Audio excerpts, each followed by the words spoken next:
Qu'est-ce qui différencie les principaux candidats en matière de programme? Le chef de file des conservateurs, Armin Laschet, se présente comme un tenant de la politique d'Angela Merkel.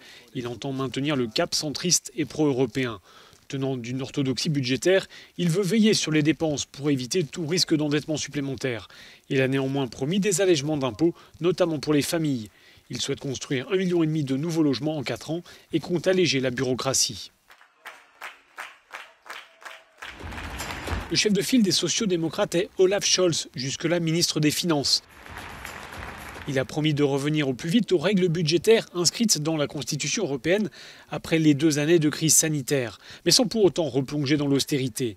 Il souhaite ainsi faire passer le salaire minimum à 12 € de l'heure. Les conservateurs l'accusent de vouloir plomber l'endettement du pays.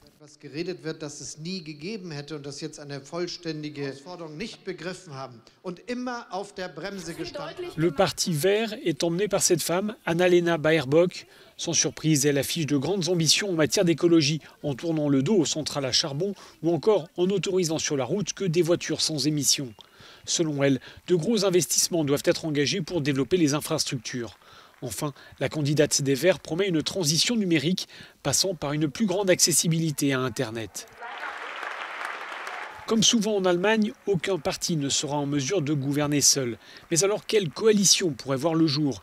Il y a la coalition dite du Kenya, en référence aux couleurs du drapeau kényan, avec les conservateurs, les sociaux-démocrates et les Verts.